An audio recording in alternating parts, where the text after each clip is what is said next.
Assalamualaikum warahmatullahi wabarakatuh. Perkenalkan, nama saya Rizky Aulia Setiawati, NPM 2018-13-113, Fakultas Ekonomi Universitas Abdurrahman Saleh Situbondo. Baik, di sini saya akan menjelaskan tentang konsep manajemen pemasaran. Yang pertama, konsep produksi. Konsep produksi merupakan konsep tertua pada pemasaran. Konsep ini dapat digunakan pada usaha yang berorientasi kepada peningkatan pangsa pasar dan melayani konsumen secara massal. Yang kedua, konsep produk. Filosofi konsep produk adalah pada sebuah pandangan bahwa konsumen tidak hanya menyukai produk yang murah dan dapat mudah ditemui, tetapi produk yang juga memiliki kualitas yang tinggi. Yang ketiga, konsep penjualan.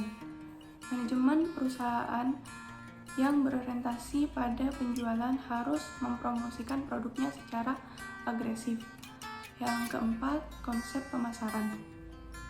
Konsep ini menyatakan bahwa aktivitas pemasaran berawal dari identifikasi pasar dengan kebutuhannya untuk mencapai tujuan profitabilitas melalui kepuasan pelanggan.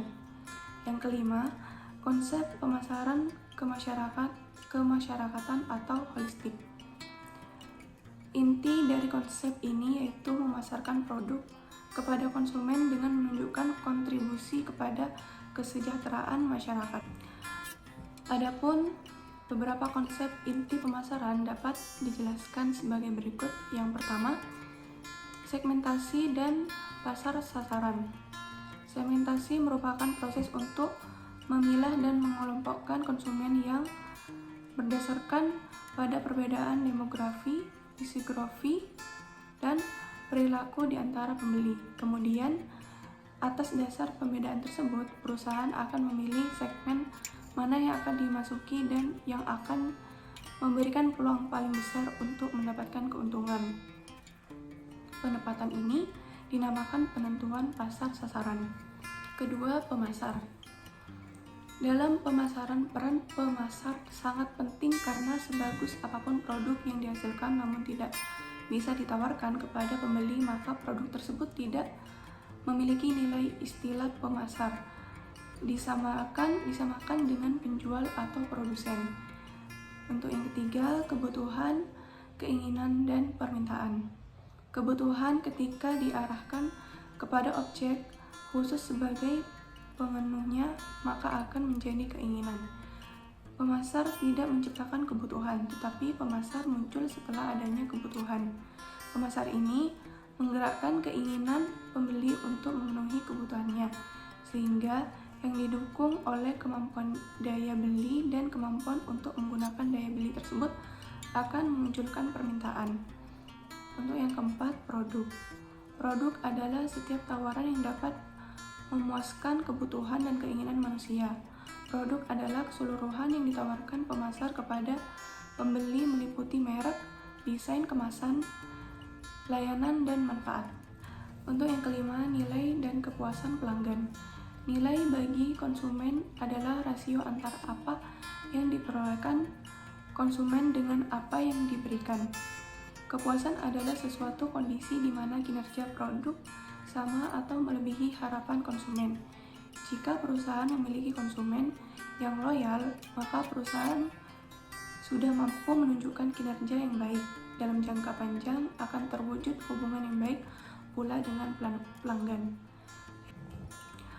Untuk yang keenam, pertukaran dan transaksi. Pertukaran melibatkan perolehan produk yang diinginkan dari seseorang dengan menawarkan sesuatu sebagai imbalan. Yang ketujuh, relasional dan jejaring. Komunikasi yang terjaring dalam jejaring dapat membantu perusahaan mendapatkan peluang-peluang bisnis yang memperkuat posisinya dalam persaingan. Salah satu kunci sukses dalam implementasi strategi pemasaran adalah kemampuan dari perusahaan untuk membangun jejaring bisnis dan membina hubungan yang baik dengan klien. Untuk yang kedelapan, saluran pemasaran. Dalam menjangkau pasar, pemasaran menggunakan 3 jenis saluran, yaitu saluran komunikasi, saluran distribusi, dan penjualan. Yang ke-9, supply chain. Yang ke-10, persaingan. 11, lingkungan pemasaran. 12, bauran pemasaran. Untuk yang kedua, pesaing. Pemasar yang berorientasi pasar mengharuskan bagi perusahaan untuk selalu melihat reaksi pesaing dan strategi yang dilakukan pesaing. Dengan demikian, maka akan diketahui apa saja yang akan dilakukan pesaing untuk dijadikan informasi awal dalam menetapkan strategi dan kebijakan perusahaan selanjutnya. Untuk yang ketiga, koordinasi antar fungsi. Untuk membantu memberikan pelayanan yang berkualitas bagi pelanggan, maka perlu persamaan persepsi tentang tujuan memberikan pelayanan tersebut.